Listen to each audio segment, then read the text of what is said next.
Bonjour à tous, j'espère que vous allez bien. Bienvenue sur la chaîne Flèche Me, je m'appelle Paul Grezon, je suis le principal animateur de cette chaîne YouTube, je suis également pasteur en région parisienne. Je suis super content de vous retrouver pour cette vidéo. Comme vous le savez, dans quelques jours, la fête d'Halloween va être célébrée dans nos quartiers. Les enfants vont se déguiser, se grimer en monstres, en sorcières et autres joyeusetés afin d'aller de porte en porte pour récolter quelques bonbons. Et il ne sera probablement pas rare de croiser des enfants déguisés en petits diables avec des cornes et la queue pointue. Et donc j'aimerais vous proposer cette thématique, 5 mensonges à propos du diable. Principalement sur cette chaîne YouTube, vous allez entendre parler de Jésus-Christ. Et c'est vraiment la base de notre foi, c'est sur lui qu'est fondée notre vie, et c'est sur lui qu'est fondée cette chaîne YouTube. Mais parfois il est nécessaire aussi de parler de son adversaire, qui est Satan. D'ailleurs, c'est Jésus-Christ qui mettra l'emphase sur cette nécessité d'affronter Satan.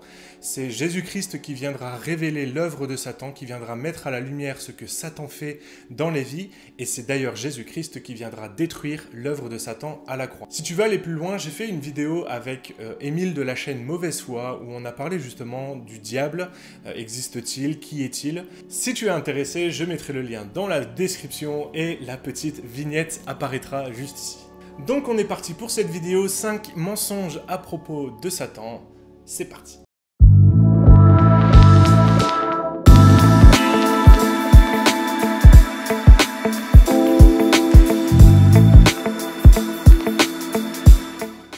Le premier mensonge, c'est que Satan est rouge, avec des cornes pointues, une queue pointue, avec des dents pointues, et il fait peur. La Bible nous parle de Satan comme étant l'ange de lumière. C'est une créature que Dieu a créée, c'est un ange que Dieu a créé, et il est décrit comme étant l'ange de lumière.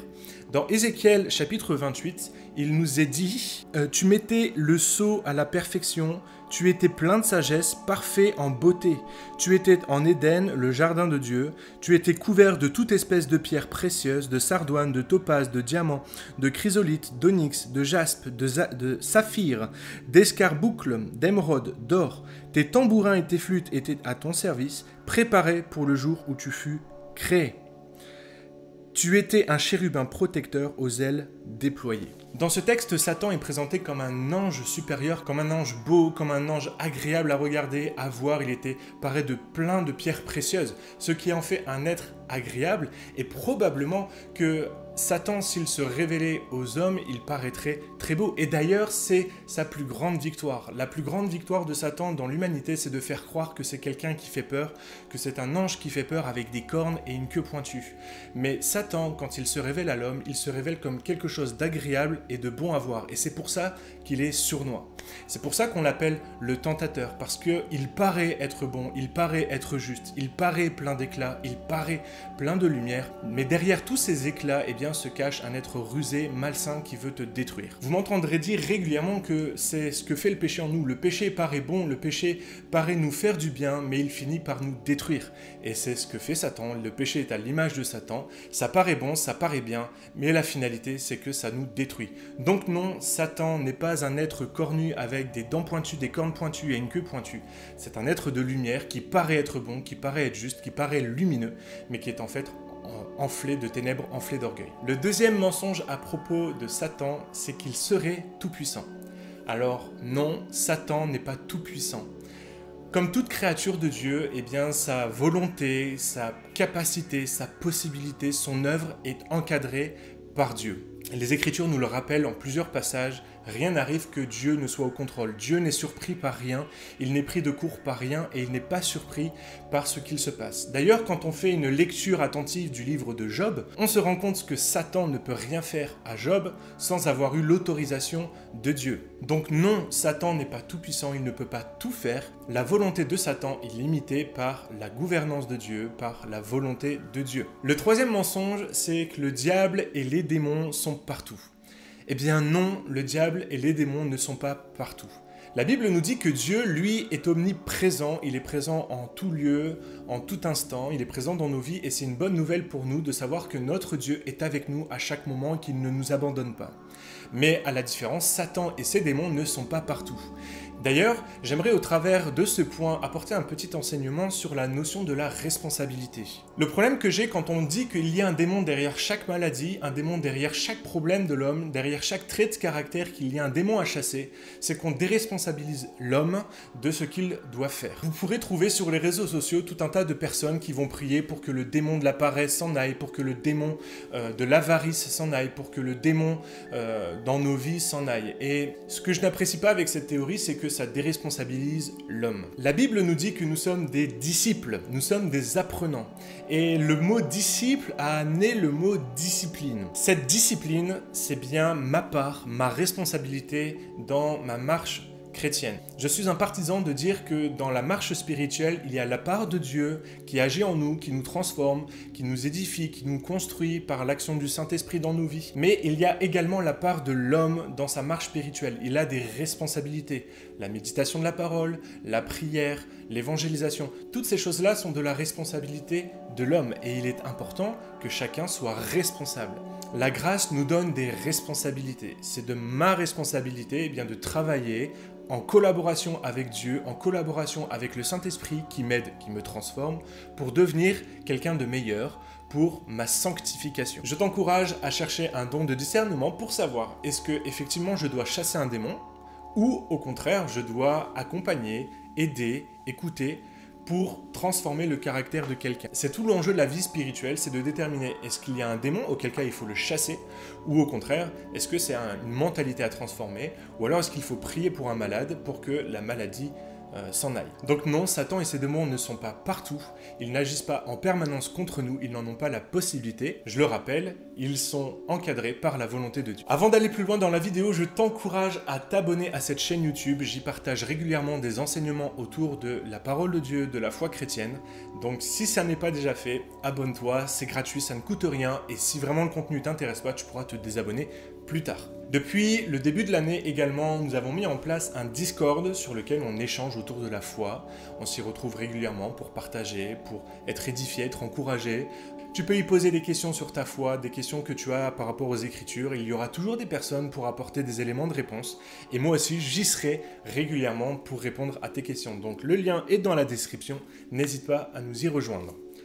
Et également, tu peux nous rejoindre sur les réseaux sociaux Instagram et Facebook sur lesquels on a de nombreux échanges. Vous pouvez me contacter en message privé si vous avez besoin de prière, si vous avez besoin d'aide, si vous avez besoin d'écouter, n'hésitez pas. C'est là pour ça et c'est vraiment quelque chose que je veux développer, cette proximité, ce contact avec vous. Le quatrième et le cinquième point de cette vidéo sont une réponse à la vidéo de Didi Chandouidoui, qui est un vidéaste, un youtubeur, qui a fait une vidéo sur 5 théories à propos de Satan. Pareil, je vous mets le lien dans la description parce que c'est intéressant d'aller la voir.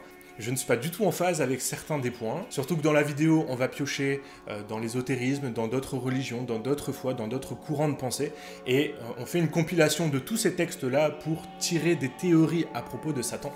Donc, j'aime pas trop cette idée-là, mais bon, c'est une sorte de réponse, les points 4 et 5, donc n'hésite pas à aller la voir si tu veux avant, simplement, et je vais y répondre maintenant. Le quatrième mensonge que j'aimerais traiter, c'est que Satan est bon. Selon cette théorie, Satan est bon. Cette théorie se base sur le fait que Dieu est inactif vis-à-vis des souffrances de l'humanité, vis-à-vis des difficultés qu'a l'homme, de la maladie, des guerres, de toutes ces choses-là. Dieu est complètement inactif et Satan aide les hommes à se reconnecter avec eux-mêmes et à prendre conscience que la solution à leurs problèmes n'est pas en Dieu, mais en eux. Ce qui est assez intéressant, c'est que dans cette théorie, il y a une part de vrai et une part de faux. Effectivement, l'objectif de Satan, c'est de nous détourner de Dieu. C'est de faire en sorte que nous soyons reconnectés avec nous-mêmes, que nous nous fassions confiance pour nous développer, que les réponses sont en nous, et toutes ces théories-là, on les entend de plus en plus aujourd'hui. Mais Satan ne fait pas ces choses-là dans un objectif de bien-être, mais Satan fait toutes ces choses-là dans un objectif de nous détourner de Dieu. Pour rappel, l'objectif de Dieu, c'est que l'on ait la vie éternelle. Dieu veut que tous les hommes soient sauvés. C'est les Écritures qui le disent, et j'insiste là-dessus, la volonté de Dieu, c'est que tous les hommes soient sauvés de la mort éternelle. Là où l'objectif de Satan, c'est de détourner l'homme de cette volonté. Et la volonté de Satan, c'est d'emmener le plus d'hommes possible à sa mort éternelle. Et une des méthodes qu'il emploie, c'est d'effectivement de faire croire que la solution n'est pas en Dieu, mais que la solution se trouve en l'homme. Alors effectivement, derrière ce point se cache cette question, mais pourquoi Dieu ne fait rien face aux souffrances de l'homme ? Eh bien, on revient encore une fois à cette notion de responsabilité. Dieu est-il responsable des actions mauvaises que nous faisons ? Quand l'homme déclare la guerre, est-ce que Dieu en est responsable ? Quand l'homme fait mal, est-ce que Dieu en est responsable ? Quand l'homme détruit, est-ce que Dieu est responsable ? Quand l'homme détruit la nature, est-ce que c'est Dieu qui est responsable ? Je crois que nous avons un gros problème de responsabilité. À chaque fois qu'on lève le poing vers Dieu en disant c'est de ta faute, eh bien j'aimerais te dire que nous sommes responsables de nos actes. La grâce de Dieu, la grâce qu'amène le sacrifice de Jésus-Christ à la croix, nous emmène à cette notion de responsabilité. Il faut assumer les conséquences de nos choix. Et effectivement, quand il y a des massacres de population, quand il y a la famine, est-ce que ce n'est pas la conséquence d'un cœur mauvais de l'homme? Est-ce que ce n'est pas l'homme qui déclenche la guerre? Est-ce que ce n'est pas la mauvaise répartition des richesses qui emmène la famine? Est-ce que ce n'est pas l'avarice de quelques puissants qui ne font rien pour aider à la famine? Est-ce que toutes ces questions-là, ce n'est pas la responsabilité de l'homme? Je crois que Dieu, au contraire, est très attristé par ce qui se passe sur Terre. Il a donné à l'homme tout ce dont il avait besoin pour grandir et s'épanouir. La terre était suffisante pour nourrir tous les hommes. La terre était suffisante pour pourvoir aux besoins de chaque homme. Mais l'orgueil de certains hommes a fait qu'ils ont attiré toutes les richesses vers eux, et donc ça a amené des guerres, des famines, des souffrances, des difficultés. Certaines maladies sont les conséquences de l'homme, certaines pratiques sont les conséquences de l'homme, certaines mauvaises choses sont les conséquences de l'homme, et on ne peut pas tenir Dieu pour responsable de ce que l'homme a fait.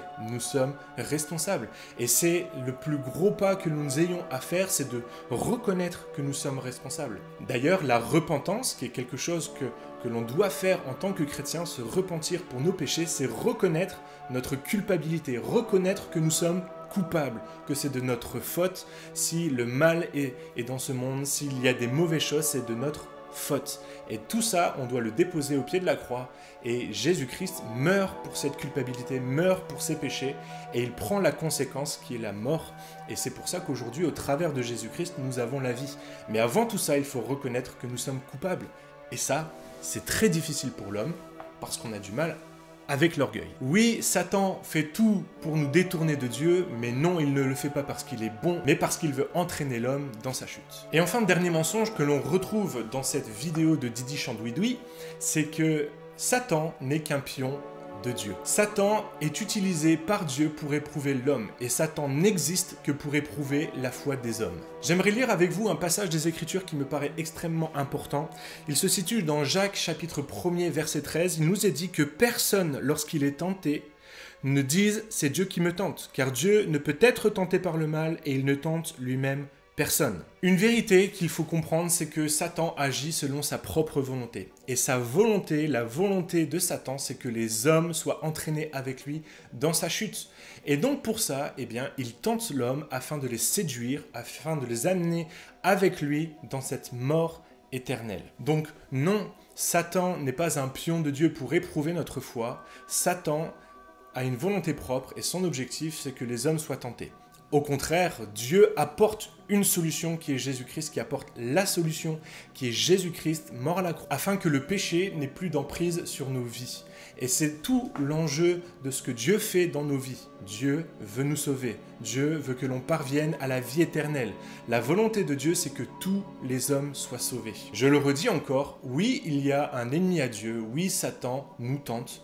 Et oui, Satan éprouve parfois notre foi. Quand on lit le livre de Job, on se rend compte que toute l'œuvre de Satan, c'est d'éprouver la foi, de voir si les hommes seront capables d'aimer Dieu jusqu'à la fin. Mais Dieu est là et il nous accompagne, il nous aide. Et d'ailleurs, il y a un texte des Écritures qui nous dit que Dieu ne permet pas, Dieu met un cadre à la volonté de Satan pour que Satan ne puisse pas nous tenter au-delà de ce que nous pouvons supporter. Donc j'aimerais vraiment t'encourager et te dire que Satan n'a rien à voir avec Dieu. Satan n'est pas un être bon. Au contraire, c'est un être orgueilleux. La Bible nous dit que Satan est un être orgueilleux. C'est pour ça qu'il a été déchu. C'est pour ça qu'aujourd'hui, il a été précipité sur terre.